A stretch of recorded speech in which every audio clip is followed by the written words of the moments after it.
الحمد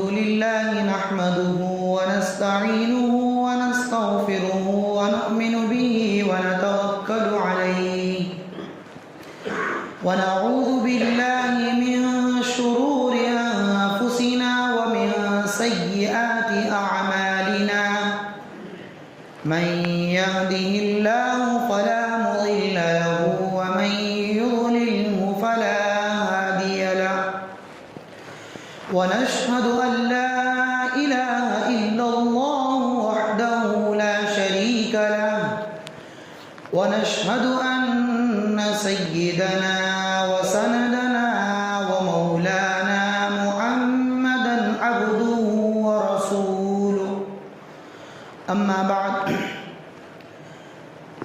عن أبي هريرة رضي الله تعالى عنه أن النبي صلى الله عليه وسلم قال إياكم والحسد فإن الحسد يأكل الحسنات كما تأكل النار الحطب أو قال الحشب أو كما قال رسول الله صلى الله عليه وسلم. محترم و مکرم میرے دینی اور ایمانی بھائیوں، اللہ تبارک و تعالی نے ہمارے لیے ظاہری اعمال میں جو ظاہر کے اعمال ہوتے ہیں، دکھنے والے جو اعمال ہوتے ہیں، اس کے اندر بعض چیزوں کو فرض اور واجب قرار دیا ہے.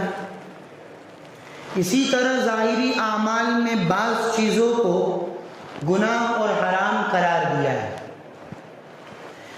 اسی طرح اللہ تبارک و تعالی نے ہمارے باطنی اعمال میں، اندرونی اعمال میں، دل کے جو اعمال ہے اس کے اندر بھی بعض چیزوں کو فرض و واجب قرار دیا ہے تو بعض چیزوں کو گناہ کبیرہ اور حرام قرار دیا ہے. جس طرح ظاہری اعمال کے اندر گناہوں سے بچنے کی جتنی ضرورت ہے، ظاہری اعمال یعنی دکھنے کے اندر جو گناہ ہو رہے ہیں ان گناہوں سے جتنا بچنا ہمارے لیے ضروری ہے، اتنا ہی ہمارے باطنی گناہوں سے بچنا بھی ضروری ہے. اسی سلسلے میں باطن یعنی دل کے اندرونی ایک بیماری جو ہے، جو مہلک اور خطرناک بیماری ہے، اس کے متعلق آپ حضرات کے سامنے کچھ ذکر کرنا مقصود سمجھتا ہوں. تو وہ باطن کی جو بیماری ہے، اندر کی جو بیماری ہے اور جو مہلک بھی ہے، خطرناک بھی ہے، وہ کیا ہے؟ تو فرماتے ہیں وہ ہے حسد. میں نے جو خطبے کے درمیان آپ حضرات کے سامنے حدیث تلاوت کی ہے، اس میں بھی نبی پاک صلی اللہ تعالی علیہ وسلم نے حسد کے متعلق ہی ذکر کیا ہے. چنانچہ میں آپ حضرات کے سامنے اس کا ترجمہ کرتا چلوں. حضرت ابو ہریرہ رضی اللہ تعالی عنہ سے روایت ہے، فرماتے ہیں کہ نبی کریم صلی اللہ تعالی علیہ وسلم کا ارشاد ہے، ایاکم والحسد، کہ تم حسد سے بچو، حسد سے اپنے آپ کو بچاؤ. کیوں؟ اس لیے کہ فَإِنَّ الْحَسَدَ يَأْكُلُ الْحَسَنَاتِ كَمَا تَأْكُلُ النَّارُ الْحَطَبَ. اس لیے کہ حسد جو ہے وہ تمہاری نیکیوں کو، کیسی نیکیاں؟ وہ نیکیاں جو تمہارے نامہ اعمال میں لکھ دی چکی ہے، تمہارے نامہ اعمال میں لکھی گئی ہے، جن نیکیوں کو تم نے کیا اور ان نیکیوں کو اللہ تبارک و تعالی نے قبول کر لیا ہے، جن نیکیوں کو تم نے کیا اور اللہ نے لکھ لیا اور وہ کل قیامت کے دن آخرت کے اندر تمہارے لیے کام آنے والی ہے، وہ نیکیاں، ان نیکیوں کو حسد اس طرح کھا جاتا ہے، اس طرح کھا جاتا ہے، اس طرح کھا جاتا ہے، جس طرح ایک آگ سوکھی لکڑی کو یا سوکھی گھاس کو کھا جاتا ہے۔ یعنی آگ کو تم سوکھی لکڑی کے پاس یا سوکھی گھاس کے پاس رکھ دو تو وہ آگ اس سوکھی لکڑی کو یا اس سوکھی گھاس کو ختم کر دے گا، اس کو بھسم کر دے گا۔ اسی طرح حسد جو ہے، حسد وہ تمہاری نیکیوں کو، تمہاری اچھائیوں کو، تمہارے اچھے اعمال کو ختم کر دے گا، اس کو کھا جائے گا۔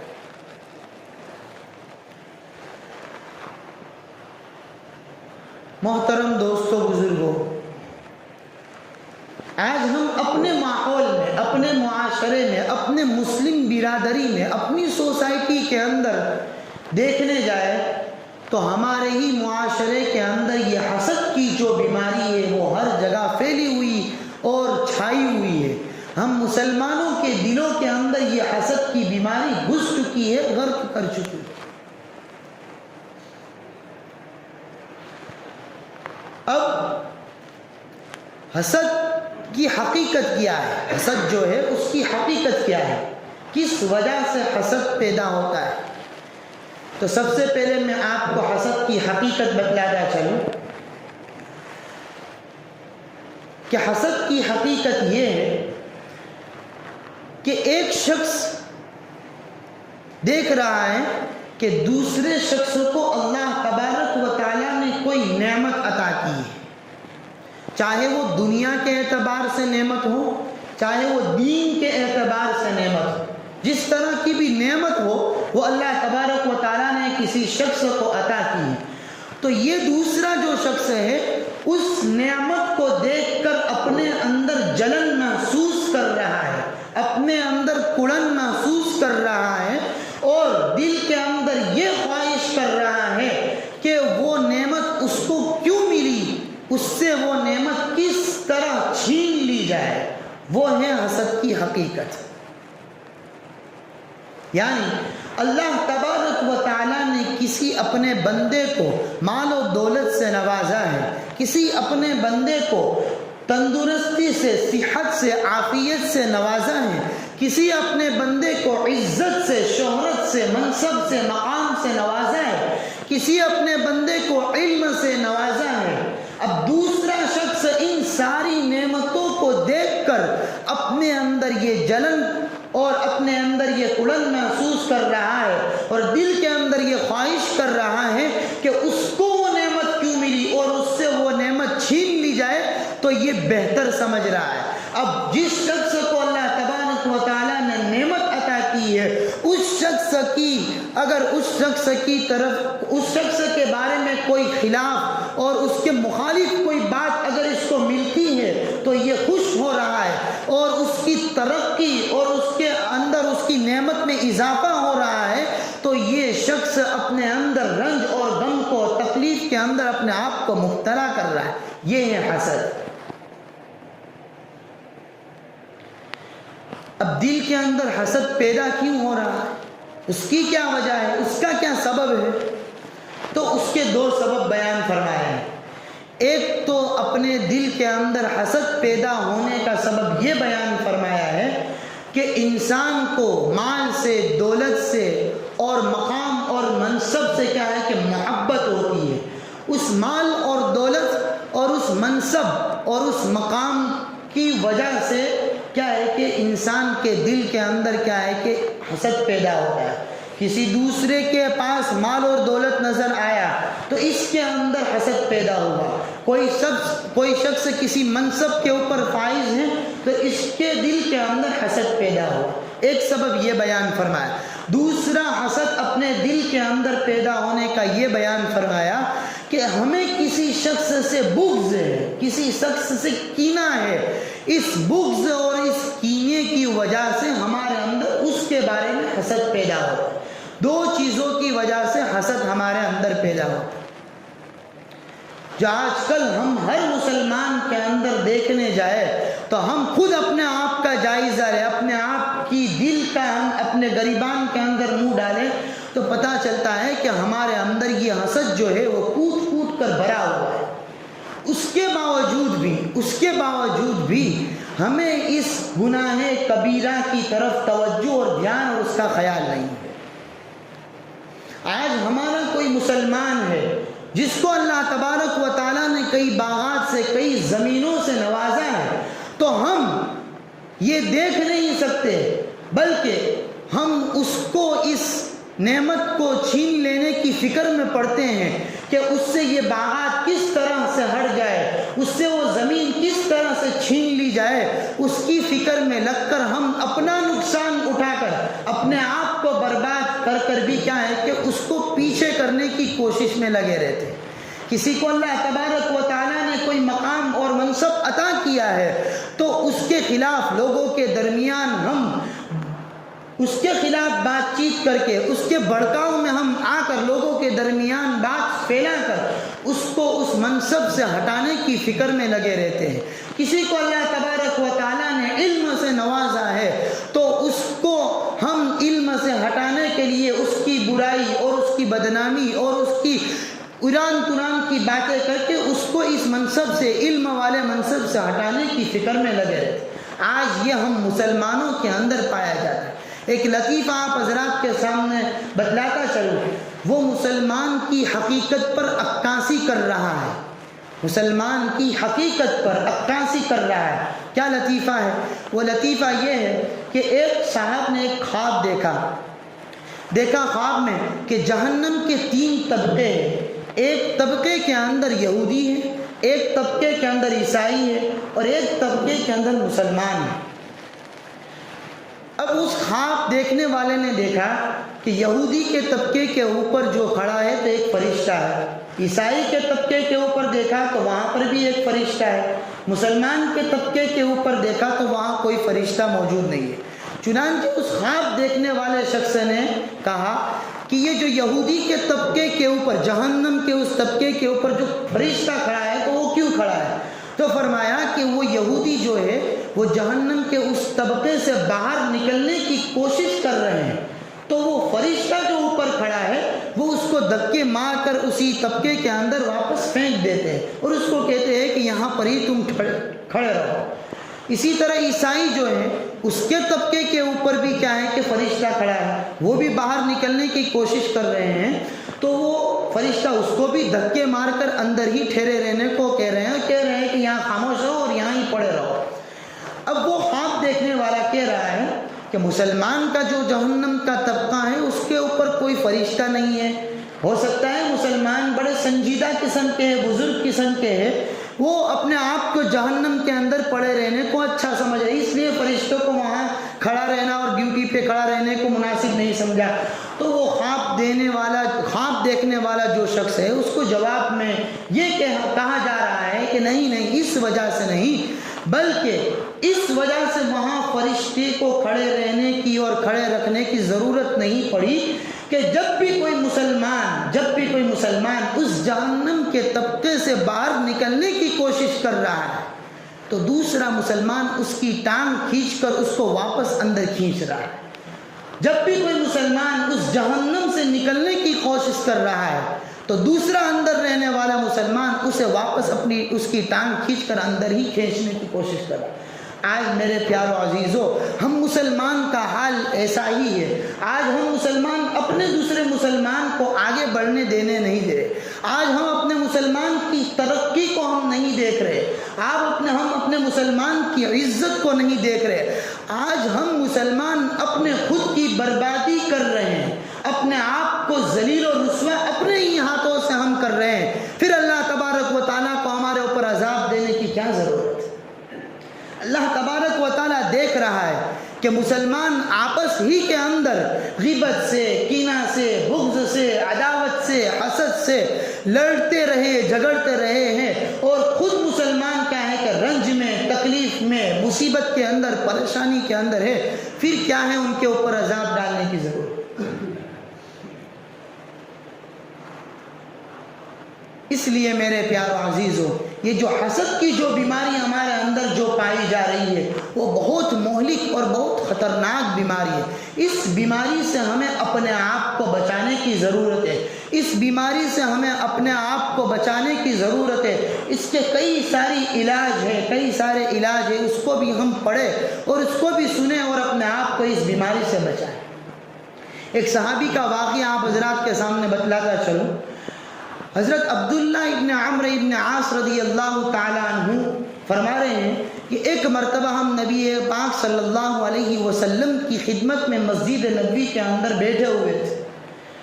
تو نبی پاک صلی اللہ تعالی علیہ وسلم نے ہمیں ارشاد فرمایا کہ ایک شخص اس حالت کے اندر مسجد نبوی کے دروازے سے داخل ہوگا، وہ شخص جنتی ہے. اب یہاں پر مجلس کے اندر بیٹھنے والے جو صحابی تھے انہوں نے اپنا پورا دھیان اور اپنی پوری توجہ اور اپنی نگاہیں جو تھی وہ مسجد نبوی کے دروازے کی طرف کر دی اور دیکھنے لگے کہ اس حالت میں آنے والا شخص کون ہے جس کے بارے میں اللہ کے رسول صلی اللہ علیہ وسلم نے جنتی ہونے کی بشارت دے دی. حضرت عبداللہ ابن عمرو ابن عاص فرماتے ہیں کہ ہم نے دیکھا کہ ایک شخص مسجد نبوی کے دروازے سے اس طرح داخل ہو رہا ہے کہ اس کے چہرے سے وضو کیے گئے جو پانی کے قطرات ہیں وہ ٹپک رہے ہیں اور اس کے دائیں ہاتھ کے اندر اس کے جوتے اور اس کے چپل ہیں. چنانچہ وہ مجلس کے اندر داخل ہو گیا، اس مجلس میں بیٹھ بھی گیا. حضرت عبداللہ ابن عمرو ابن عاص فرماتے ہیں جب مجلس ختم ہوئی تو اس صاحب کے پیچھے پیچھے میں چلا گیا، چنانچہ اس شخص کا گھر آ گیا. اس شخص سے میں نے اجازت طلب کی کہ میں آپ کے یہاں 2-3 دن کا قیام کرنا چاہتا ہوں. اس شخص نے اسے اجازت بھی دے دی حضرت عبداللہ ابن عمرو ابن عاص رضی اللہ تعالیٰ عنہ کو. حضرت عبداللہ ابن عمرو ابن عاص فرماتے ہیں کہ جب رات کا وقت ہوا تو میں بستر پر لیٹا تو وہ صاحب بھی بستر پر لیٹے.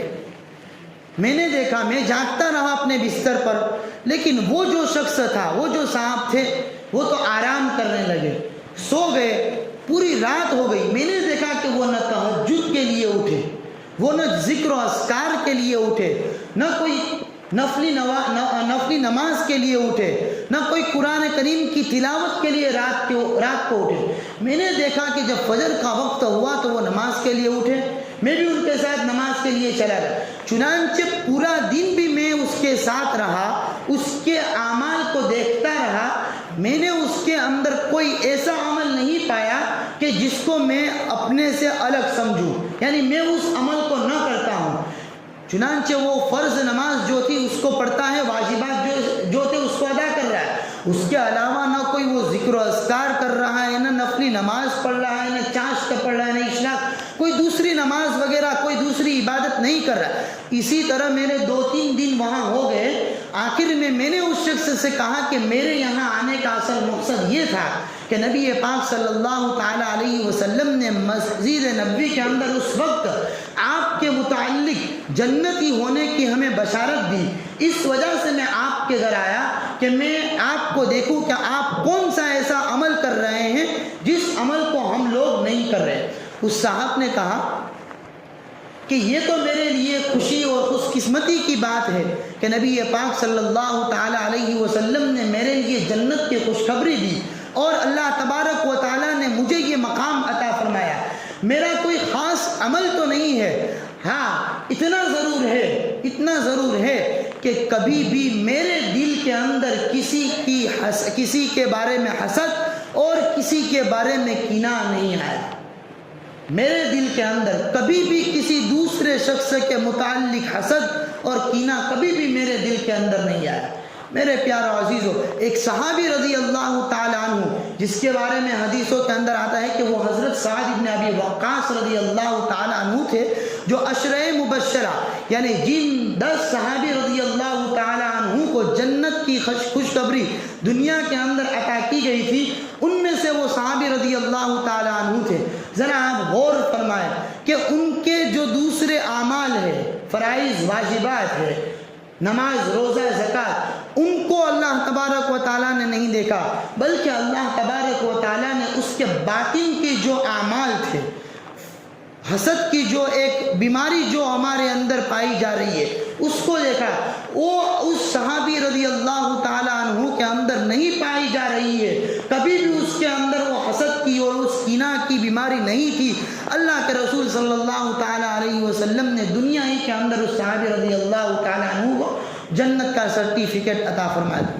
میرے پیارو عزیزو، یہ بیماری جو ہمارے اندر عام چل رہی اس سے اپنے آپ کو بھی بچائے، دوسرے کو بھی اس کی ترغیب دے۔ اللہ تبارک و تعالی ہمیں حسد سے، کینہ سے، بغض سے، عداوت سے، تکبر سے، ہر روحانی اور کیا ہے باطنی بیماری سے اللہ تبارک و تعالی ہماری حفاظت فرمائے۔